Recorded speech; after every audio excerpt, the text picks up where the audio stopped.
Welcome to this video. Today we'll guide you through how to fix Bluetooth issues on your Windows 11 device. So the first thing we do is go to the search bar and search for settings.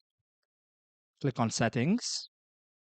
Then on this left side, click on Bluetooth and devices.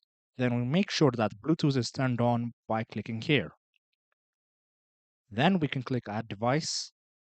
Then click on Bluetooth to make sure our devices are connected. So these are devices which are out there. So another method to make sure that our Bluetooth is working is by going to the search bar again and searching for services. Click on services, then we'll search for Bluetooth points, which are these three services. As you can see, they are set to manual. So what we do is right click, click on properties, and change to automatic. By changing to automatic and by clicking apply and clicking OK, we make sure that Bluetooth is started automatically as soon as our Windows opens up. So again, click on properties, click on automatic, click on apply, click OK. And we do this for all three points. Click on automatic and click on apply.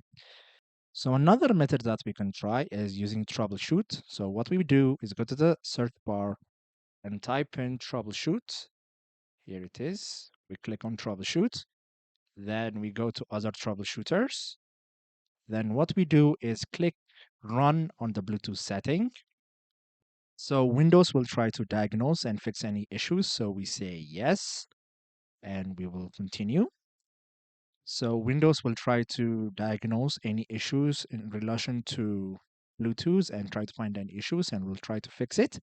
If this doesn't work, then maybe consider the Bluetooth device you're connecting to may not be working. So these are the three methods. If you found this helpful, please consider subscribing and leaving us a like. It really helps us out. See you next time.